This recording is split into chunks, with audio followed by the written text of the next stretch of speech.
Los Angeles. Brentwood, May 1971. Late afternoon. Steve McQueen's mansion sits on 3 acres behind gates that cost more than most people's houses. Spanish colonial, white stucco walls, red tile roof. Behind the main house, past the pool, there is a training area. Wooden floor over concrete. Mirrors on one wall. A heavy bag in the corner. Space enough for 2 people to train. This is where Steve McQueen, the highest paid actor in Hollywood, comes twice a week to learn martial arts from a Chinese instructor who cannot get a leading role in an American film. Bruce Lee's car pulls up at 5:25. A modest sedan.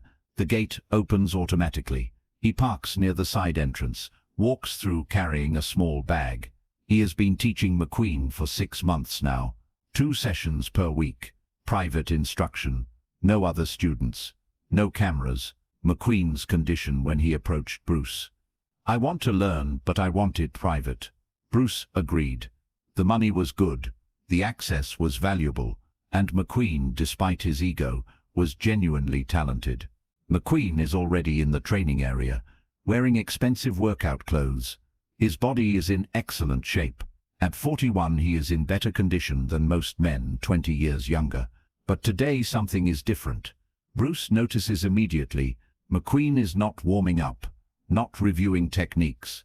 He is standing in the center of the floor with his arms crossed, looking at Bruce with an expression that is not friendly, challenging, waiting. Bruce sets his bag down, says nothing.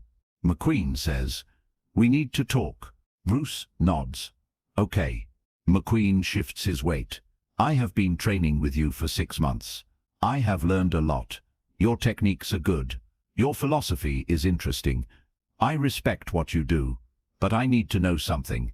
I need to know if what you are teaching me actually works. Not in theory, in real application." Against someone who is fighting back, Bruce says, "You have been sparring. You know it works." McQueen shakes his head. "I have been sparring with you pulling your punches, with you going easy on me. That is not the same thing. I need to know if I can actually use what you have taught me. If I can actually beat someone." Bruce says quietly, "Beat someone or beat me?" McQueen does not hesitate. "Beat you." The room is silent. The air conditioning hums. Outside, a gardener trims hedges. Inside, 2 men stand 12 feet apart, and the dynamic has shifted completely. Bruce says, "Steve, this is not how martial arts works. This is not about beating your teacher. This is about learning principles, developing skill, understanding your body. Subscribe. Turn on notifications, like the video and comment. More true Bruce Lee stories are coming." McQueen interrupts. "That is all philosophy. What I need to know is practical. Can I beat you? Yes or no?" Bruce exhales slowly. "Why does this matter?" McQueen's voice gets harder. "Because I am paying you. Because I am trusting you to teach me something real. And I need to know that what I am learning is not just movie choreography. I need to know it works. The only way to know is to test it against you. Right now." Bruce studies him. McQueen is serious. This is something he has been building up to for weeks. The competitive drive that makes McQueen the biggest star in Hollywood is the same drive that cannot accept being second to anyone. Cannot accept that Bruce, who Hollywood will not give a leading role to, is superior to Steve McQueen in any domain. Bruce says, "And if I refuse?" McQueen says flatly, "Then our training ends today. And I will tell everyone in this town that your methods do not work. That you are a good performer, but not a real fighter." Bruce is quiet. He could walk away, could refuse, but he understands what McQueen is offering, a threat wrapped in a need to know. McQueen needs his worldview confirmed or shattered, and he will not be satisfied with words. He needs demonstration. Bruce says, "If I do this, you need to understand something first. I have been holding back. Every session, I have been teaching you, not fighting you. What you have seen from me is maybe 60%. If I show you 100%, It will not be what you expect. McQueen grins. That is exactly what I want to see. No holding back. Full speed. Full technique. Bruce nods. Okay, but we do this my way. Not sparring, a demonstration. You attack me. Use everything I have taught you. Attack me with full commitment, and I will show you what 100% looks like. McQueen says, when? Bruce says, right now. McQueen's grin fades. He was not expecting immediate agreement, but Bruce is already moving to center floor, already settling into a neutral stance, already waiting. McQueen takes a breath, shakes out his arms. 6 months of training have taught him fundamentals. Footwork, striking angles, distance management. He is not a master, but he is competent, athletic, strong, and motivated. He believes he has a chance.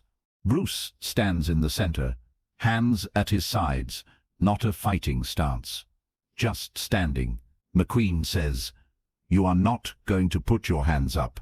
Bruce says, I do not need to. McQueen's jaw tightens. That is exactly the kind of arrogance he has been frustrated by, the calm certainty Bruce carries. McQueen has spent his entire career being the best at everything. He does not accept that Bruce is unreachable. McQueen moves. He closes distance with a fast entry.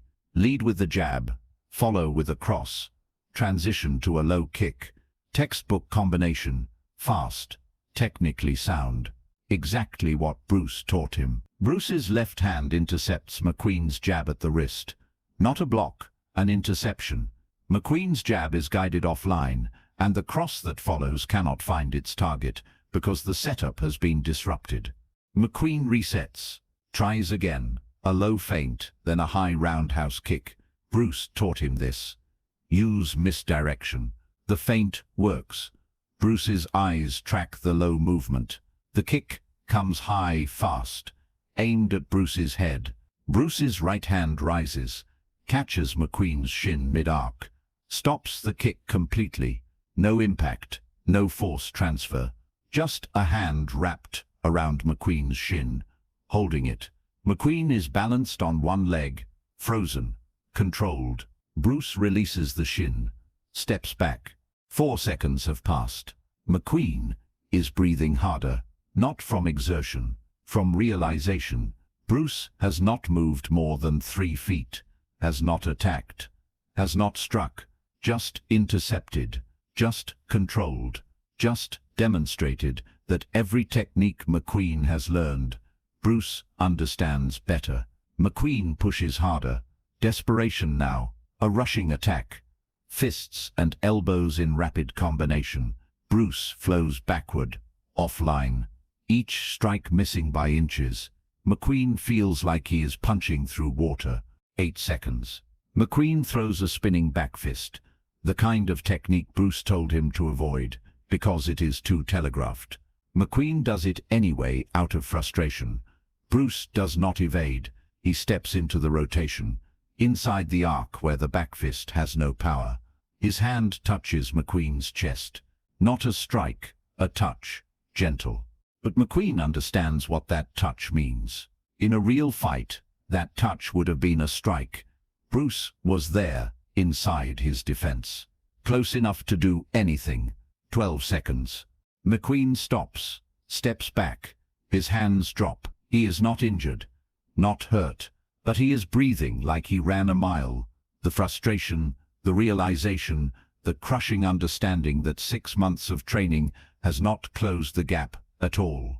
If anything, the gap is wider now, because now McQueen understands how much he does not understand. Bruce stands in the same position.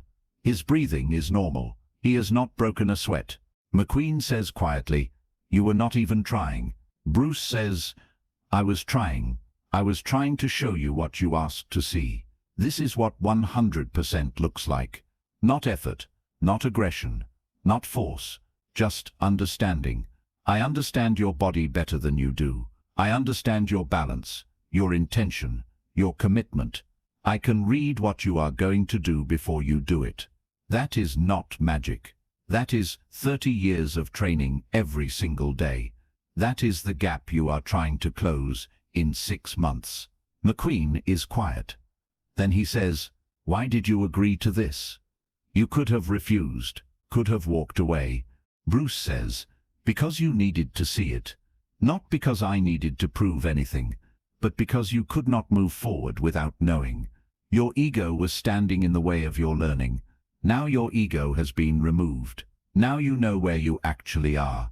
Now you can decide if you want to continue learning, or if you want to stop." McQueen sits down on the training floor, cross-legged, runs his hands through his hair, laughs once, bitter. "I am the biggest movie star in the world. I make more money than anyone in this town. I do my own stunts. I race motorcycles professionally. And I just got completely dismantled by a guy who cannot get a leading role in Hollywood." Bruce sits down across from him. Same position. Eye level. Says, "Yes. And that should tell you something about Hollywood. Not about you. Not about me. About the system that decides who gets to be a star and who does not." McQueen looks at him. "I am sorry," Bruce says. "For what? For doubting you. For challenging you. For making this about ego instead of learning." Bruce says, "You do not need to apologize for having ego. Everyone has ego. The question is whether you let it control you or whether you control it. Today, you let it control you. Tomorrow you can choose differently." McQueen says, "If I ask you to keep training me, will you?" Bruce says, "That depends. Are you going to trust me now, or are you going to need to test me every 6 months?" McQueen laughs. A real laugh this time. "I will trust you. I get it now. You are operating at a level I did not think existed." Bruce says, "It exists, and you can reach it. Not in 6 months, probably not in 6 years, but if you commit to the work, you will get there. The question is whether you are willing to do the work without needing constant validation." McQueen nods. "I am willing." They sit in silence. The gardener outside has finished. The air conditioning continues its low hum. Inside this training room, something has shifted, not the physical dynamic. Bruce was always operating at a higher level, but the psychological dynamic, the teacher-student relationship, has been tested and reaffirmed. McQueen's ego has been confronted and humbled. Bruce stands, extends his hand. McQueen takes it. Bruce pulls him up. Bruce says, "Next session, Wednesday. We will work on your footwork. Your entries are too committed. You are telegraphing your intention before you execute." McQueen says, "Wednesday. I will be here." Bruce picks up his bag, walks to the door, stops, turns back. "One more thing. What happened in this room stays between us. You do not tell people. You do not use it as a story.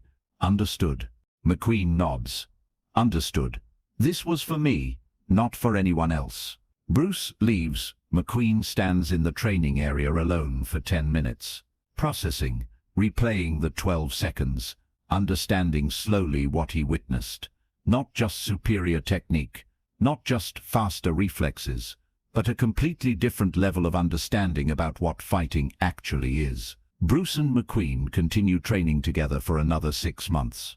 McQueen never challenges him again, never tests him, never questions him. He learns, he absorbs, he becomes one of Bruce's most dedicated students. And he never tells anyone in Hollywood about what happened that day, until 1979. 6 years after Bruce's death, McQueen is dying. Lung cancer. Months left. A close friend visits. They talk about life, about regrets. McQueen tells him about Bruce, about the training, about the 12 seconds. He says, "Bruce could have destroyed me that day, could have hurt me, could have humiliated me. But he did not. He showed me exactly what I needed to see. Nothing more. And then he offered to keep teaching me. That is what a real master does. Not dominate, teach." The friend asks, "What did you learn?" McQueen says that being the biggest star in the world does not mean anything if you do not understand yourself. that ego will always lie to you. That real strength is not about winning, it is about knowing when you have already lost and being humble enough to learn from it. 12 seconds. One demonstration. Two men in a private training room. No cameras, no witnesses, no record except memory. One of them never spoke about it. The other waited until he was dying to tell the story. And the lesson stayed the same. Ego is not strength. Humility is. Subscribe. Enable notifications, like the video, and comment below which Bruce Lee moment surprised you most.